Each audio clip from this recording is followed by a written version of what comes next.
brought you by Silver Pumps and Motors.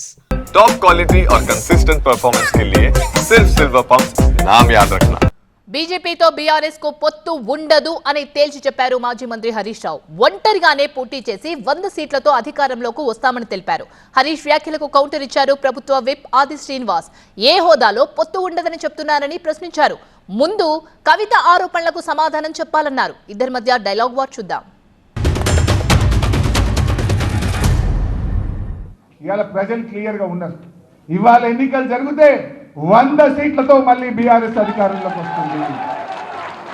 కొంతమంది మాట్లాడుతున్నారు బీజేపీతో బీఆర్ఎస్ కలుస్తుంది లేదా పొత్తు పెట్టుకుంటుందని. కేసీఆర్ గారు మొన్ననే కుండబద్దలు కొట్టినట్టు చెప్పిండు. అయినా అసలు బీజేపీకి తెలంగాణ మీద హక్కు ఉన్నదా? బీఆర్ఎస్ సొంతగానే ఉంటుంది, ఒంటరిగానే మళ్ళీ అధికారంలోకి వస్తుంది, 100 సీట్లతో అధికారంలోకి వస్తుంది తప్ప ఏ పార్టీతో బీఆర్ఎస్ పొత్తు పెట్టుకోదు. ఎవడో పెట్టుకుంటామన్నట్టు ఇంకోడెవడో పెట్టుకుంటారన్నట్టు మాట్లాడుతుంది. ఎవరితో పొత్తు పెట్టుకోము.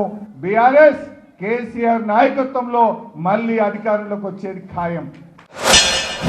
అసలు బీఆర్ఎస్ పార్టీ ఉండదు, బీజేపీలో విలీనమవుతుంది అని ఒకవైపు సొంత పార్టీ సొంత కుటుంబంలో మై డియర్ డాడీ అంటూ డాక్టర్ రాసిన లేఖలో కనిపిస్తుంటే బీఆర్ఎస్ పార్టీ ఎక్కడ పొత్తు పెట్టుకోదని చెప్పని హరీష్ రావు గారు మాట్లాడే మాటలు చూస్తుంటే వారి క్యాడర్ను కాపాడుకుంటూ చేసే ప్రయత్నం తప్ప మరొకటి కాదని మాట సందర్భం చెప్తూ, అసలు పొత్తుల గురించి మాట్లాడేటువంటి పదవి బీఆర్ఎస్లో మీకు ఏముందని అడుగుతాం.